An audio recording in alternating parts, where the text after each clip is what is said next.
Kelsey. This is my channel, The Fancy Hat Lady Reads. I'm wearing one of my fancy booktube hats, and today I am bringing you a February book haul. I have a lot of things that I got in February. I got them all at very discounted prices.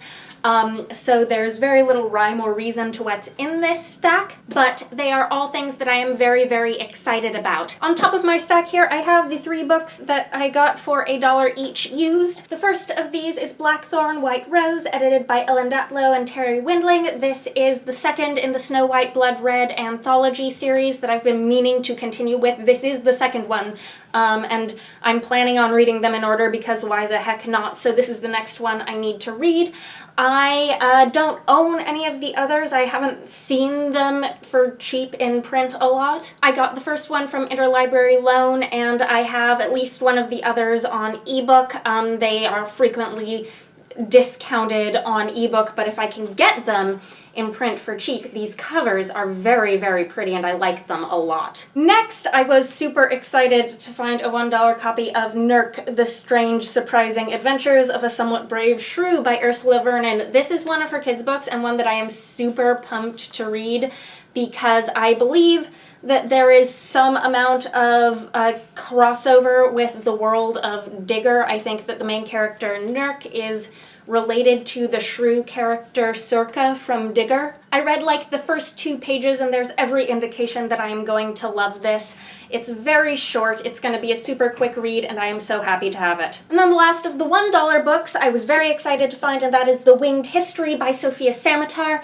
I really want to read Sofia Samatar's books. I've read one of her short stories, I think, and I really liked it. And her 2 novels, this one and A Stranger in Alondria, seem like the sort of very slow, thoughtful fantasy that I really, really love. This is a companion novel to A Stranger in Alondria and was published second. I do want to read them in order. I'll probably be getting that first book from the library before I dig into this. I don't think they need to be read in publication order, though.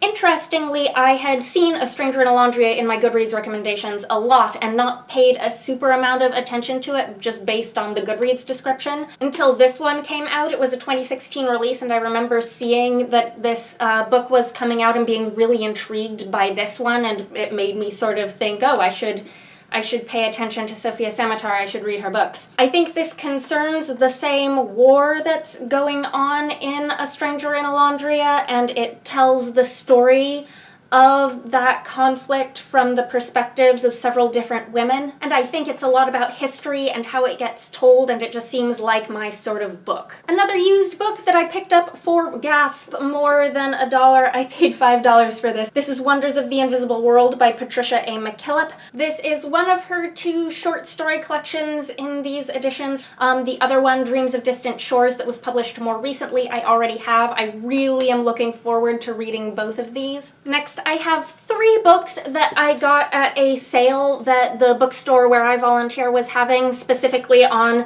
sci-fi and fantasy books. One of these I know is a used copy, one of them I know is a new copy, and one of them I am not sure which it is, but I was able to get that sale discount on top of my volunteer discount, so I got all of these for very little money. The first is a book I have already read, obviously. It is The Fifth Season by N.K. Jemisin. If you're unaware, I have mentioned several times before that I bought the 3rd book in this series first because I read the first 2 from the library, and then I wanted to, like, have the 3rd book. I went to the launch event for the 3rd book. I was like, yes, I have this, and then I didn't have the first 2 to complete out my set. So I think a few months ago or so, I got a copy of The Obelisk Gate used, and now I have a used copy of The Fifth Season to complete out my trilogy. The next one that I picked up is Winter of Ice and Iron by Rachel Neumeier. It's very shiny. Let me make sure you don't get the glare. Here it is. This is a standalone sort of traditional high fantasy thing. I really liked her last one of these, which was The Mountain of Kept Memory. When it comes to these sort of traditional high fantasies, I do prefer standalones to big chunky series. This is exactly the right amount of this sort of story for me, so I'm looking forward to reading this one. I also have a couple of her YA books, though, that I may get to first just because I've had them for longer. And then the last one of these that I know is a new copy is Semiosis by Sue Burke. This is one that I'd been kind of curious about, but I was not willing to take the plunge on. until I did some more research on it. This was just released, I'm not sure exactly when, but recently. And when I first saw it, I sort of thought that it looked kind of like creepy horror-ish, except I don't think upon further examination that's what this is at all. This is a science fiction debut novel, I think, about colonists on a planet where there are alien life forms that are sort of, I think, like sentient plants or something. I think this may be multi-generational, and I've seen it described as character-driven, which all sound great to me. Basically, it's supposed to be a really interesting first contact story, and it just seems like the sort of meaty, interesting sci-fi I want to be reading more of. So I went out on a limb and I grabbed this one as well. And then the rest of the books I have here are all from a book outlet order that I placed because I had a coupon for $5 off an order of $35 or more that was about to expire. So I needed to place my order. There were 4 books on Book Outlet that I actually really wanted for specific reasons, and then I filled my cart up with other sort of more impulse purchases to get myself to the $35 mark. Anyhow, the books. The first one that I had a specific reason for purchasing was Down Among the Sticks and Bones by Seanan and McGuire. I was so-so on Every Heart a Doorway. I have some trepidations about going into this one. I think it's going to be way creepier than I'm usually game for. But this is one of the BookTube SFF Awards shortlist nominees that I am planning on reading for the read-alongs. I've had a library hold on this since like September that holds list has been moving at a glacial pace. People have not been returning their copies on time. I would not have predicted that it was going to take this long to get my hands on this from the library. There is zero chance at this point that I'll get it by the end of the read-along periods. I do own the first one, so I was like, what the heck, I'll buy the second one, so I'll have it for the read-alongs. The next 2 books here are also for a read-along. April Sarah is hosting a sort of informal year-long read-along for the entire Tortall series by Tamora Pierce. This was a bandwagon that I missed out on. I never read them as a kid or a teenager, and I want to read them because they are such a sort of important fantasy series for so many people my age. So there's no timeline for this read-along. I know that I'm not in any way, shape, or form going to get through the entire Tortall series during this calendar year. I am personally going for making it through the first series in publication order of the Greater Tortall series, the Song of the Lioness Quartet. I already have this flimsy mass market paperback of the first book, Alana, the First Adventure, that I got for like 50 cents some months ago. So I got the next 2 books from Book Outlet in much nicer editions. In the Hand of the Goddess is book 2, and The Woman Who Rides Like a Man is book 3. When I purchased it on Book Outlet, this one showed a different cover, so I thought I was going to have 3 books in the series, none of which matched each other. I'm actually very pleased that these 2 do match. I think these are going to be very fast-paced reads. I really am looking forward to seeing what the series is all about.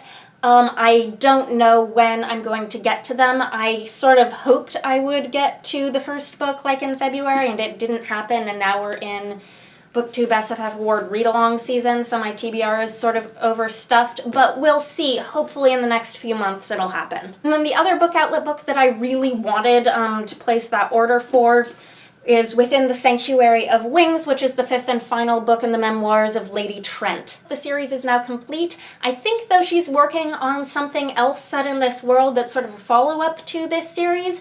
I would like to get caught up. I am really enjoying this series. I am starting book 3 this week for the Because Dragons readathon, and now I have the full set. And then the last 4 books here were a little more impulsy. So the first is another Marie Brennan book. This is Lightning in the Blood, which is the second book of her... I don't know what the series is called, but the first book is Cold Forged Flame, which I have. These are Tor.com novellas. They're very short. They look very weird in you know, a sort of weird, twisty, mysterious way where it's very hard to tell what this series is about, and I think that's sort of part of the point. So I am hoping that I will like the first one enough that I will be glad that I have the second one when I finish it. We'll see. Another one that's a sequel to a book that I own but have not yet read, but that I am crossing my fingers that I will like enough to want to have the sequel on hand when I finish it, is Seven Surrenders by Ada Palmer. This is the second book in the Terra Ignota series, the first one of which is Too Like the Lightning. This was a scratch and dent copy, and as far as I can tell, like, that little thing there is the only thing that's wrong with it, so I am very pleased with this. These have the most gorgeous covers. They're supposed to be very philosophical sci-fi. I'm really looking forward to getting to this series. Eventually, someday I will read all the books, I promise. And then the last two are books in series that are a little more me going out on a limb here. The first is Mythago Wood by Robert Holdstock. This is the first in a fantasy series that has like a magical forest thing going for it. Other than that, I don't know a whole ton about it. It's been sort of on my radar for a very long time as something that someday I maybe might want to read without me really paying a whole ton of attention to it. And then I added it to my book outlet cart because Charles from Sir Booksage recently mentioned in one of his videos that this was a book he had really liked and that he thought more people should read. And so I was like, okay, it's on book outlet, I'll throw it in there. And then the last book I have in this haul is 3 Parts Dead by Max Gladstone, which is the first book in the Craft sequence, which is a sort of secondary world urban fantasy series that I wouldn't really think would be my cup of tea, except there are a lot of things about this that I'm curious about. My trepidation is that it has to do with undead things, and I am wary around books that have to do with undead things. What people say is really, really interesting about the world of these books is that there is a complex legal system surrounding the undead things, and that it just makes for really, really interesting stories. So I've heard enough about these books that this is one I kind of want to check out, even if it ends up being a little out of my reading comfort zone. So these are all the books. I know it looks like a lot, but they weren't a lot of money. Not that that helps me when I'm trying to find out where to put them all. Anyhow, I'm really happy about all of them. Please let me know if you've read any of them, or if you're planning to, let me know what you think. Oh wait, addendum. I forgot, I still had a stack of 4 more books that were hiding from me under my chair. 3 of these were $1 books, and one of them is a new release. The first of the $1 books is Whose Body by Dorothy L. Sayers in this cheap, kind of crappy mass market paperback.